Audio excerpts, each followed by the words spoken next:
All right. Very good morning to all of you. And it is not common to start before time, but we are going to start before time. So may I invite Professor Dr. Ranveer Singh, who is the Vice Chancellor of National Law University, Delhi. And he has a very distinguished record of establishing, I would say, two of the best law schools in India at this particular point of time. He started a law school in Nalsar in Hyderabad, and now this National Law Institute, not Law Institute, National Law University, Delhi. And so he is a very key player in building institutions. And without any further ado, I would like to invite him to say a few words. Thank you very much. Thank you, Surya. Thank you very much. Rajkumar, a very dear friend, and Rina, and all friends from abroad and India. One difficulty with the teacher, Surya said few words. It is very difficult for a teacher to say few words. So I will not take long, but at the same time, I will not say few words. My proud privilege to welcome all of you, those who have come to Delhi and to this place. This program is collaboratively organized by Ajindra Global School. The architect is here, the kind of a fantastic place he has built. And IACL, AIDC, the International Association of Constitutional Law, and the National University of Delhi has done it under the chair on professional ethics, which I take care of that charge of that chair. And it is great to see you all here. If I wish I would have time so that I can acknowledge everybody whose card is in my pocket. Those who have come all the way from all parts of the world, in fact, to be here for this program. Very briefly about NLU Delhi to begin with. National University of Delhi was the 13th law school to start with. The first one was the law school Bangalore in 1988, and the landscape of legal education in India probably is important for you to understand is that at the base level we have colleges, and most of these colleges are in the private sector. And there are 1,600 colleges. May or may not maintain very good standards. Then we have faculties of law in the universities, like you have faculties of law in your respective jurisdictions, and there are 250 law faculties. We were not very happy with the standards of the legal education in the colleges. Some university faculties were doing extremely well, but at the same time, we thought legal education should be done differently. We were working on that. And then the first law school of India, University Bangalore, was established in 1988. I was a part of the law school Bangalore in 96, 97 as a professor. And then for long 10 years, there was no other law school. And when we found that the experiment of the law school Bangalore is a success, then we thought of the second law school, which was established at Hyderabad, which was known as National Academy of Legal Studies and Research, University of Law, Hyderabad. Fortunately, unfortunately, the choice to start the second law school fell on me, and I went to that place in 1998, where I stayed till 2008. 2008, they asked me to get out, because that year I in terms of ranking, overtook National Law School Bangalore. They said, your job is done now, you leave this place, and why don't you come to Delhi to found another law school? And 2008, I came here. The success story of NLU Delhi has been phenomenal.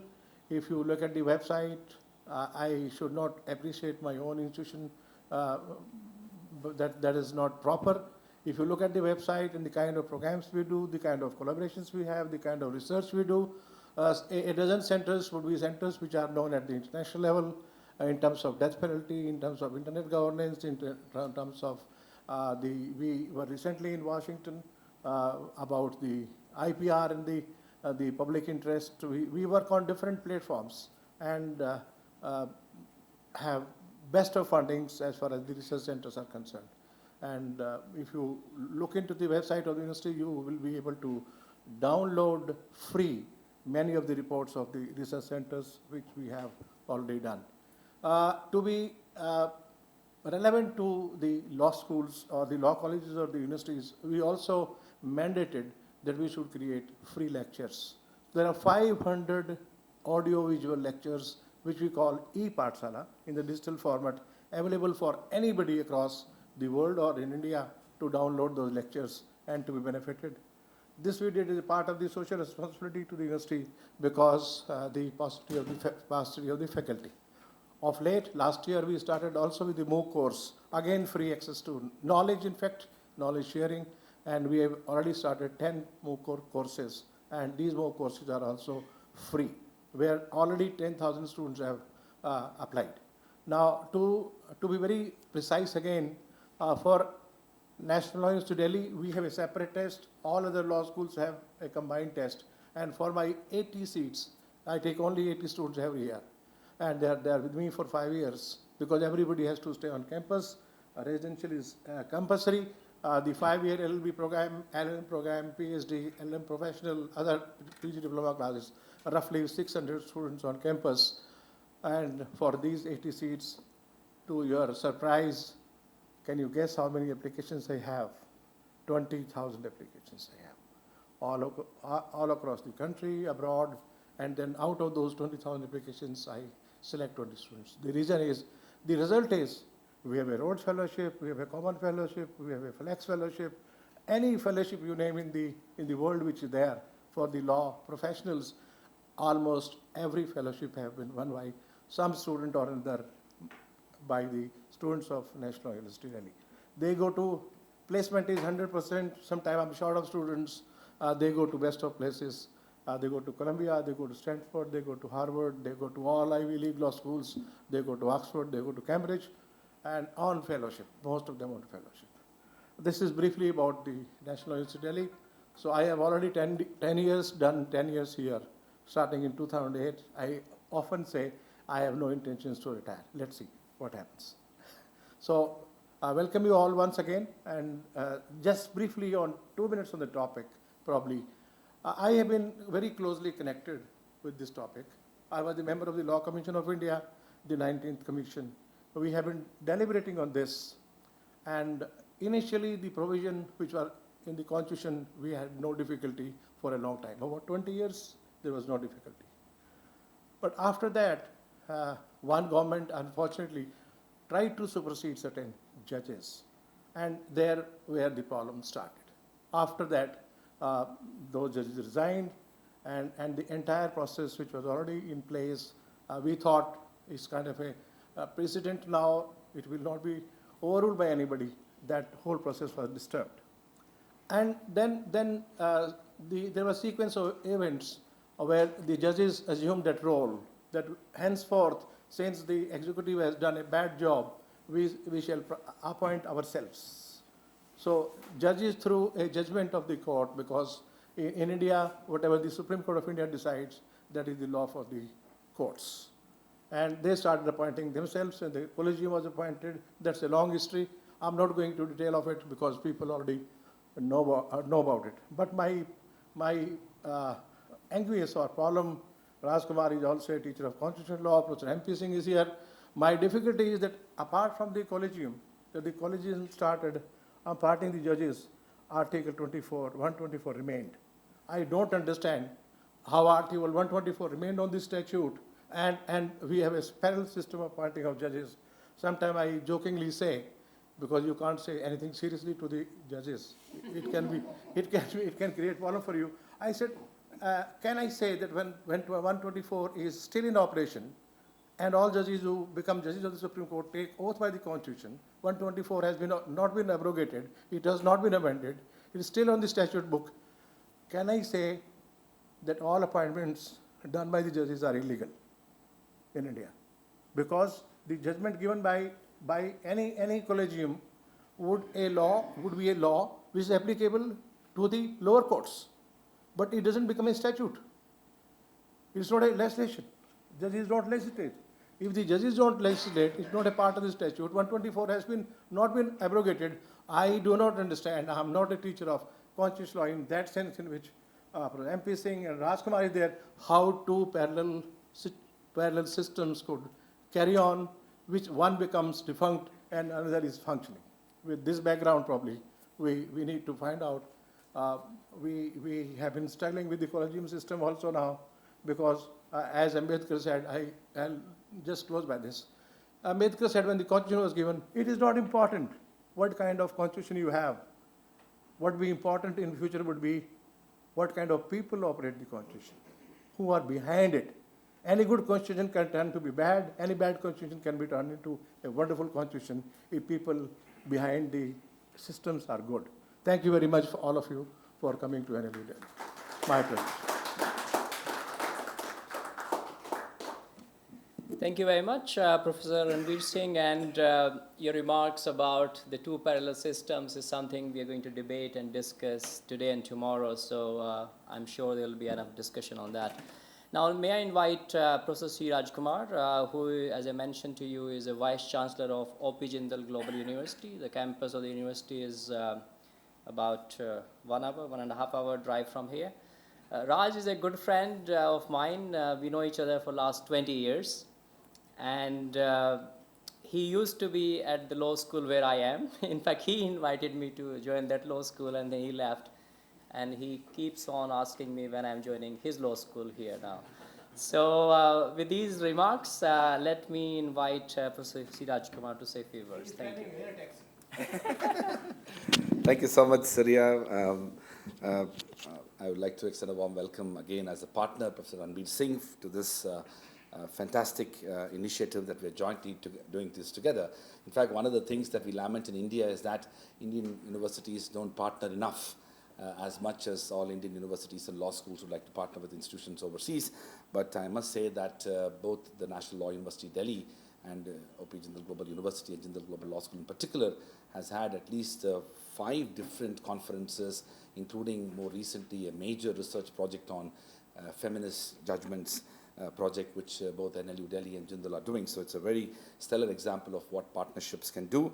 I also want to recognize the presence of the distinguished members of the International Association of Constitutional Law, and also the scholars and faculty members from different parts of the world, including some of our partner institutions such as the University of Melbourne. To this conference, I want to thank Surya for inviting us to partner in this extremely critical endeavor, and I think it is, and the issue of judicial appointments has been discussed in this country for a very long time. My professor and mentor, Professor MP Singh, is here. Way back in the year 2000, Professor Singh wrote a really landmark article which was published in the Indiana International and Comparative Law Review, which was entitled Securing the Independence of Judiciary, the Indian Experience. And if I remember correctly, in that article, he referred to an extraordinary work by Shimon Sharif, I think, and that work, which was a publication which was in mid-80s, about the issue of judiciary and judicial appointments in particular, and in sense, independence of judiciary as a concept. It talked about, it defined independence and the various attributes of independence. But then one of the things which it said, and it's quite remarkable that we are discussing this issue, even though we have, scholars have talked about it for several decades, is that independence is something which gets, it just can't be, by putting those words into the constitution or the legislation, we can't just achieve it. It's a constant struggle. You can talk about the Dworkinian concept of rights as struggle, but this is a bit of a similar struggles that societies go through when it comes to achieving independence. And that's exactly what has happened to Indian judiciary too.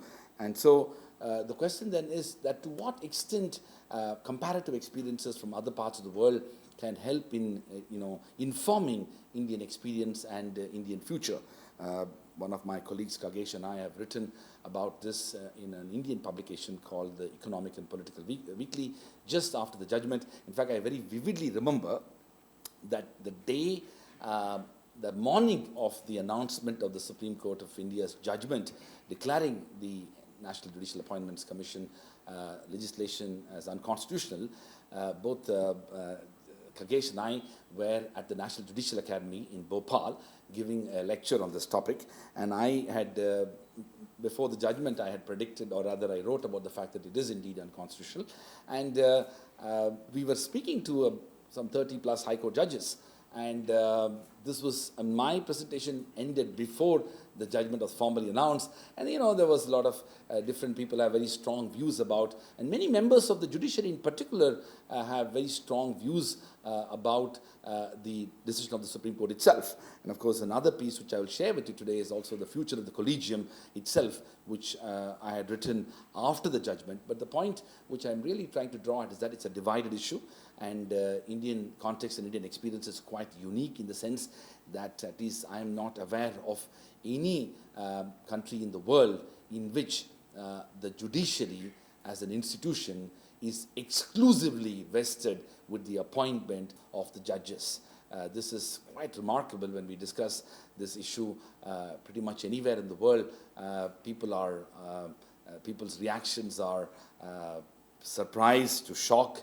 But then in the Indian context, as much as scholars and judges have argued about one way or the other, there is an argument about why this has been the case in the Indian context. Now, of course, empirically, people have also argued that some of the greatest judges India has produced since the establishment of the Supreme Court itself and the passing of the Constitution happen to be judges who were appointed by the politicians, and not necessarily those who were appointed by the judges themselves. And this is at least over 3 decades ago. So then the question is, to what extent the current system is going through a bit of an internal and an external crisis, and to what extent we can respond to it. Of course, I am personally more and more convinced about the fact that this is probably the least evil approach towards appointing judges, particularly because of the fact that I very strongly believe that most of our institutions are constantly under threat largely by executive, but at times by legislature.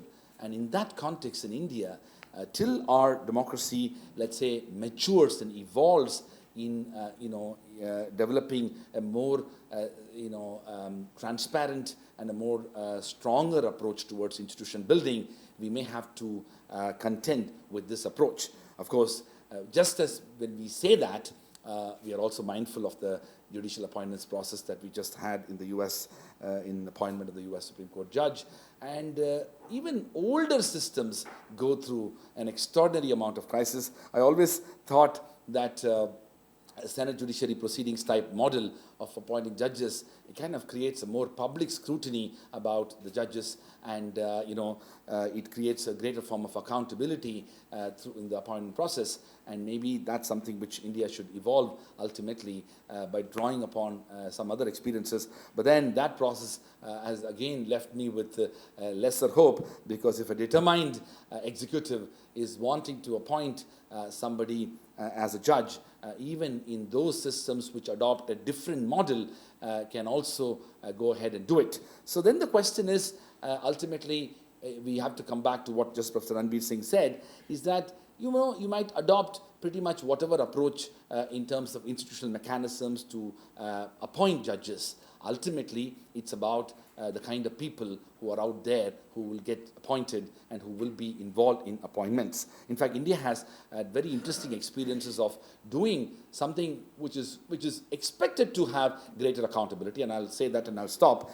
We have a model of appointment of, say, members of the National Human Rights Commission, which is a statutory body under the Protection of Human Rights Act 1993. We also have another experience of appointing the Central Vigilance Commission, and both of which have a very interesting model of a selection committee that comprises of no less than the Prime Minister of India, and of course also had the leader of opposition, the Home Minister, and sometimes even in one of the cases the Chief Justice. And our experience of those bodies which are expected to have the necessary checks and balances in the appointment has not been good at all. In fact, we had to have again a judicial intervention in which the appointment of the Chief Vigilance Commissioner was quashed and declared unconstitutional when it was done through this body which had the leader of opposition involved in the selection process. So just by creating, balancing acts of institutional mechanisms to have the right kind of people, or rather to the right kind of bodies and office holders, does not mean that we are going to come to the right decision. It all boils down to, once again, the honesty, integrity, and far-sighted vision of the individuals who are going to be involved in the decision making. So it's a very tough order. The conversation surrounding judicial appointments and the independence of judiciary is going to be extremely difficult, because it inevitably will boil down to, it's really not about what process you have, because we all, and at least lawyers, are so much wedded to the process, because the heart of any rule of law system is this extraordinary belief in the process that somehow you set up procedures and processes which will lead to the right results. But I am afraid that may not be the case in most systems, and even in the Indian system. So that's why this conference is very important, and I would like to wish all of us and all of you good deliberations which can help us have a more informed understanding about the future of judicial appointments as well as independence of judiciary in India. Thank you. Thank you, Raj. And Raj already set some context of the debate, and some of you who may not be very familiar with the case law, some of you I know are very much aware of the Indian cases on this, but some of you may not be aware of that, and hopefully in one of the sessions, the second session for this conference, that context will be set, and then you can understand better the comments which Raj was making. Now let me invite the final person for this opening remarks, and this is Professor Adrian Stone, who is, as you know, is a professor at Melbourne Law School, but more importantly for us, he is the president of the Executive Committee of the International Association of Constitution. Adrian. Thank you. Thank you, Surya. Colleagues, it's such an honour and a pleasure to be here in Delhi at this roundtable, and I want to begin by offering my profound thanks on behalf of the association to our hosts, to Professor Ranbir Singh of the National Law University of Delhi, Professor Raj Kumar of OP Jindal Global University. Thank you so much. It's really an honour to be hosted at these two really fine universities that are very well known throughout the world. And of course, I also offer my profound thanks to our colleague, Professor Surya Deva, who has been working so tirelessly on this roundtable.